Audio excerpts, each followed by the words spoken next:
This week, and probably for next week too, I'm just going to read some poetry to you because I've started the playlist, and the last time I read poetry to you guys was on Christmas.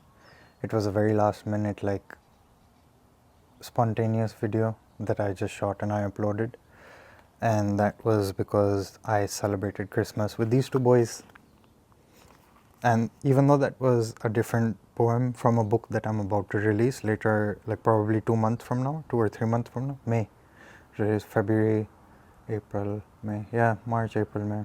So it's like 2 or 3 months from now I'm going to publish that. Last three. So my poetry works in trilogies. It's basically the first trilogy, the second trilogy, and the third trilogy, and I'm going to explain how the trilogies work and why I did 3 trilogies. It signifies the Trinity in itself, even though you could argue that it's very dark poetry. But yeah, these two boys.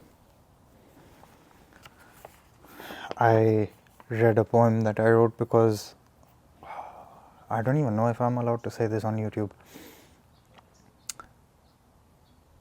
I don't want this video to get flagged, but basically Hachi was murdered, and I don't say murdered lightly because he was poisoned, and he, just understand.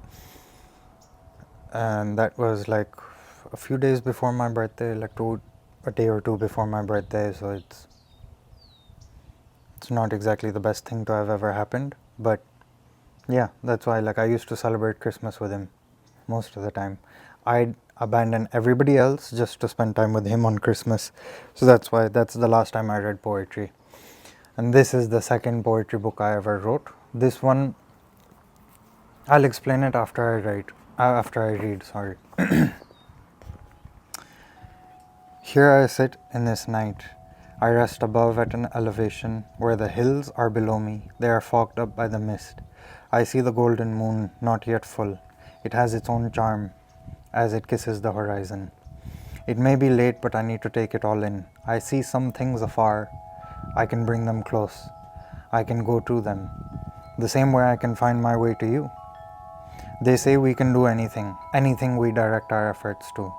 I won't waste my efforts on riches, for there will be no amount of stitches that will be able to seal the hole I'll have. Instead, I will put my effort to build yet another Tower of Babel. This one won't be for God, it will be for me to reach you.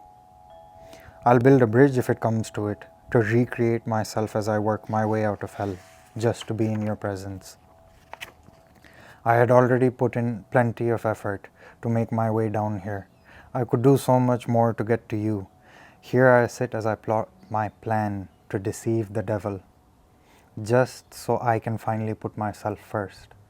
I once wanted all of it, then you whispered that will out of existence. The moon may be beautiful beyond words, but my mind still goes to you. I see what my heart really wants, no matter how hard it is. You found your way to get in here. I may see beauty laid out before me, still it never ceases to make my heart drawn to you. So my mind acts in accordance, as it makes me wish you were here to share these moments. I have always preferred to be alone, thinking I could take it all in on my own. Yet I feel something missing. I'd call it the missing piece of a puzzle. Yet a puzzle can be dismembered. Your presence is the missing part of my life. I never shared what I see with others, but I wish I could with you. My mind is far more desperate than I am, so it behaves as if you were there. Still, the conflict brings a certain happiness. It pushes me in the right direction. Here I sit, in this night so beautiful, with this sight so beautiful. Here I sit, while my heart is with you. And that's just one poem that I wrote. It's about 2 pages long, but that's one poem that I wrote. It's one of the first poems in this book. And if anybody is Welsh or speaks Welsh that listens to me, you can correct me if I'm wrong. But Cynefin as a word is a Welsh word that means, I'm actually going to tell you something about Welsh. So First, I'll tell you what this means. Cynefin means a place or an environment where the atmosphere and the environment itself makes you feel like you belong. It's so inviting and welcoming that you're so drawn to it because it makes you feel like you belong. And this book comes after, this is all in the Mortala trilogy. Mortala means a loss of divine grace or spiritual death. And the first book was titled Hirayat, which means a longing or homesickness for a home that probably never existed or one that you can't return to. So it's kind of like exile, basically. And the last book in this trilogy is Anemoia, which is basically a word from the obscure Book of Sorrows, the Book of Obscure Sorrows, something like that. And I didn't know it comes from there, but I found the word on Pinterest and I thought it looked pretty cool. It means nostalgia for a time you've never known, and this encapsulates spiritual death or loss of divine grace for me. So that's why that's trilogy number 1. And Cynefin, this is partially why I wrote this poem and I had it in this book, is because it talks about just belonging. And sometimes it's not about a physical place where you belong, it's about like a state in your heart where you feel like you belong. And it's about home. The whole theme of this book is about home. And some part of it I mess with the theme of being on a voyage in the dark seas. So it's like, I've been wanting to explain this for such a long time, but in my poetry, I think of the darkness as a realm where you're in a heavy, emotional heavy, mentally heavy, dark place, and it confuses you or it makes you so disoriented because you can't see anything in darkness. But it has this entire landscape that's filled with beauty, but the darkness doesn't help you appreciate or even acknowledge or see the beauty that is potentially there. And that's why I think that Jesus calls us to be a light in the darkness, right? It's not about being light in the light, it's about being light in the darkness that matters more. Like I said, a little ounce of love in the dark means so much more than a little bit or a lot of love in the light. It's just because that little bit of love in the dark has enough to create a ripple effect in the darkness to do so much more. And that's kind of what I write about in my poetry as well. No matter how dark things get, you can't let that push you down completely. And I think you guys understand that now, considering the story I just told you about behind this. The book cover, my brother took this photo, my twin brother.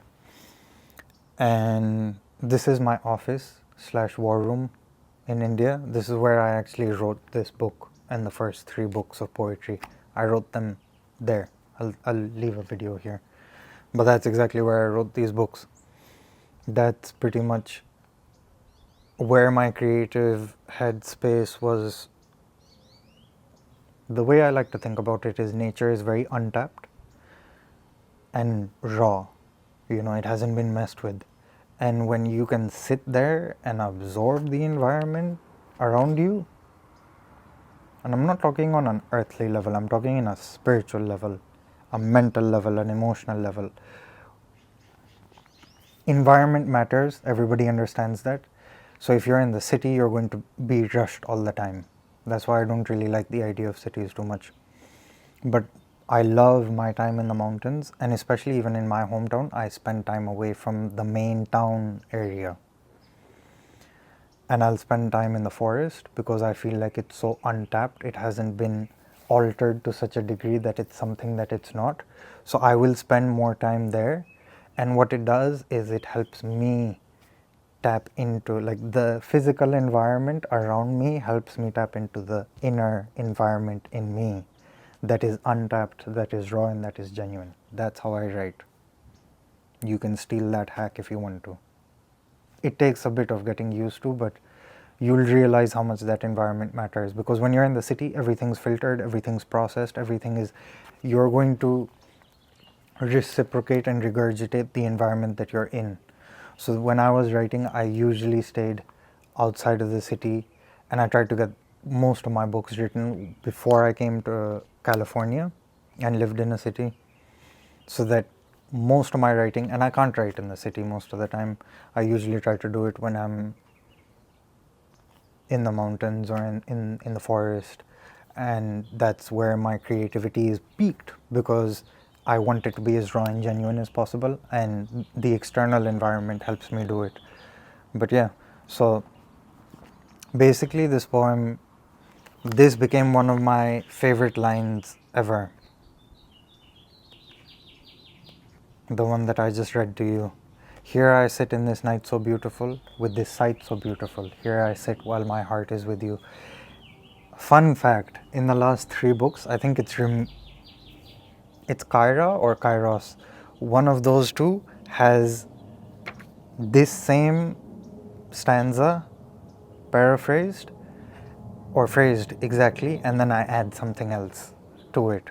So that's something you can look forward to. It's like the completion of this statement, because at the time I wrote this, I thought it was perfect as is, but as time went along and I realized how much a person can love, I had something else to add on to this to see it more complete and whole as a stanza.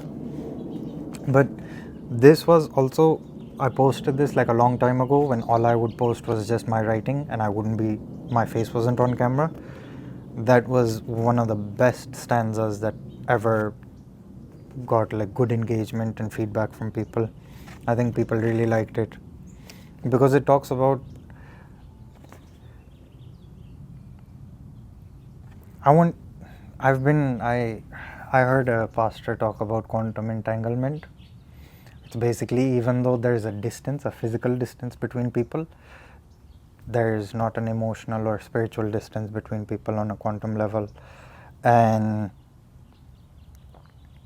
this is what this stanza is supposed to signify. Here I sit, even though I'm away from you and the sight is beautiful, I sit while I know that my heart is with you, because even the physical distance doesn't matter, because in the spirit, in our hearts, we're literally just sitting next to each other.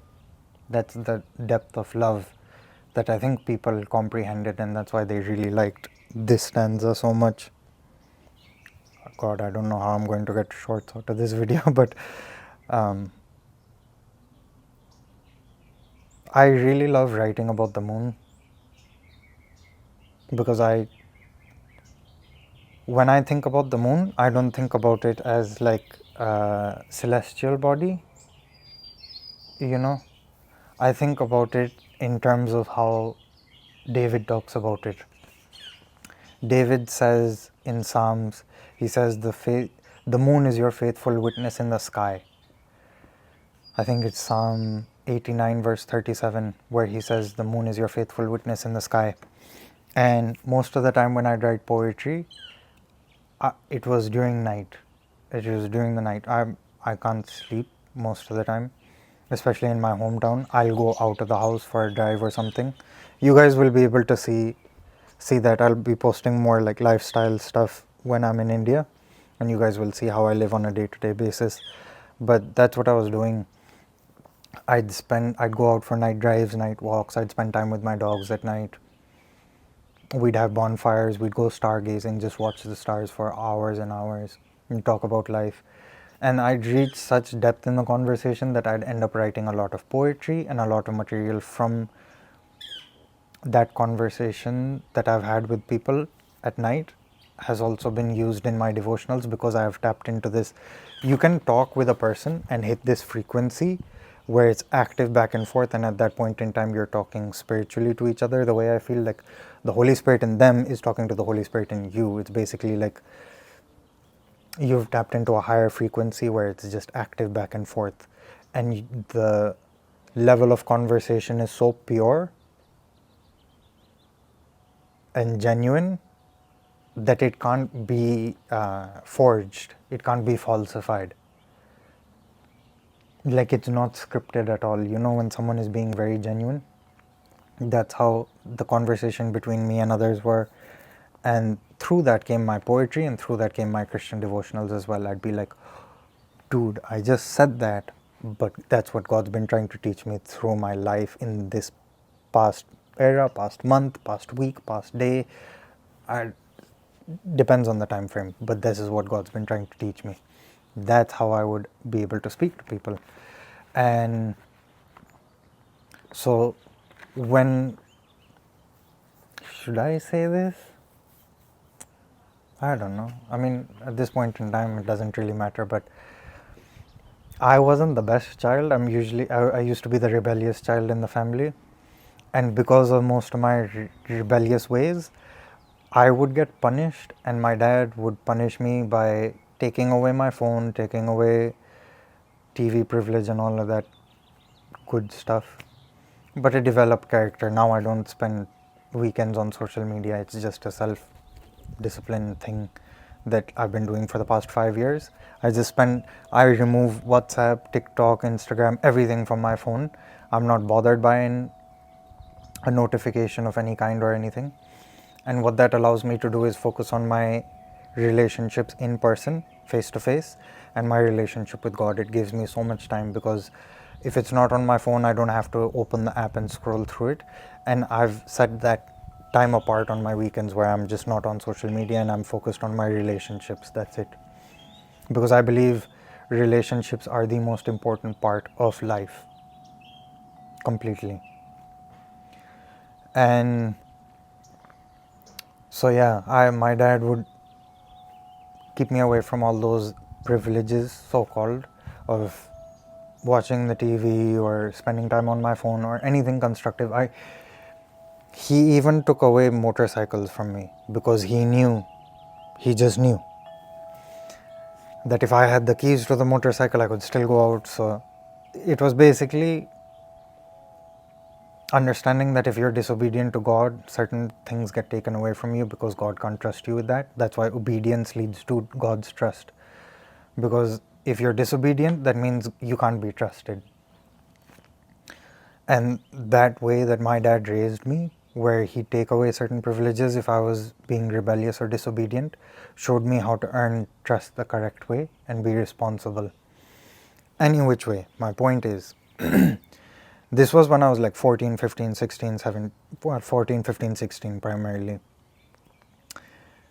This was my punishment for a longer period of time. So for months I would have no phone or nothing. And my dad would tell me that you have to read 2 chapters of Psalms and 2 chapters of Proverbs every day, and you have to write what you learned through them. And that's probably why I'm doing what I do now on YouTube, because of it's just been sitting here and here for the longest time ever, and now it's finally coming out because of an experience,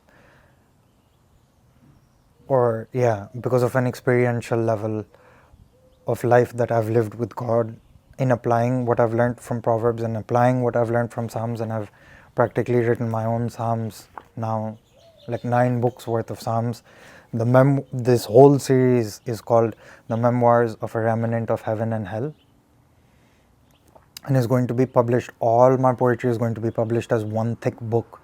I think it's already exceeded like 1,000 pages. But yeah, that's something for you guys to look forward to. If you guys want to read all of my poetry in one collection, is going to be there in one book, probably about that thick. It's going to be a hardcover only, and the covers are currently in the making for the last 3 poetry books and the Memoirs of the Remnant of Heaven and Hell. So because of that time, I think I was 15 when I first read that verse, Psalm 89 verse 37, if that's correct, but word for word it says, the moon is your faithful witness in the sky.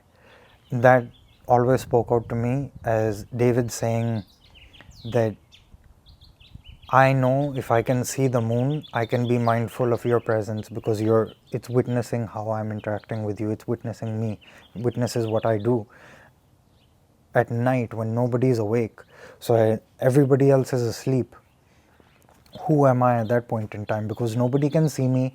I'm not under the judgmental eyes of anybody. I'm not under anybody's purview. Who does that make me?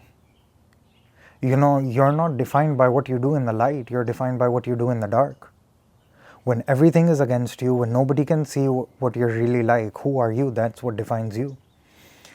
And when I realized that that's how it works, I would try to find myself spending as much time with God as possible under a night sky. Because that verse spoke to me so profoundly, I was like, well, David and I share the same moon. It's probably aged a little bit, but we share the same moon. And if he thought it was a faithful witness of God's, I can think it's a faithful witness of God's as well for me. And that helped me get to a place where I could be as raw and genuine to God as possible, to the point where I started talking to God the way Jeremiah speaks in Lamentations, the way David speaks sorrowfully in Psalms. And that's what birthed my poetry. No matter how dark it may be, it relates to Psalm 23. Even though I walk through the valley of the shadow of death, I shall fear no evil. It's primarily what I'm writing about. When you're in the valley of the shadow of death and there's darkness all around you, who are you? That's what my poetry books are about. They may seem dark, but they're spiritual realities of how life works, of how our hearts operate, how our relationship with and walk with God works at a deeper and deeper level. So I hope you enjoyed the poem. That's also partially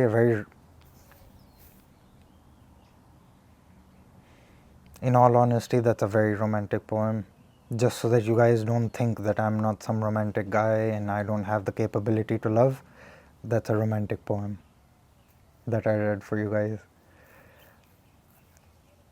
And that's the poem of the week. I'll leave shorts for you guys to read, to hear, or you can always view the first 2-3 minutes of the video when I read the poem. But that's the poem of the week. I want to know how it moved you, if it did at all, or what it made you think of. Like, what's the first thing that came to mind when you heard me read the entire poem, and what comes to your mind when I read this? Here I sit in this night so beautiful, with this sight so beautiful. Here I sit while my heart is with you. What's the first thing that comes to mind? Let me know. See you guys next week. I have another poem. It's a pretty good one. So enjoy the week, guys.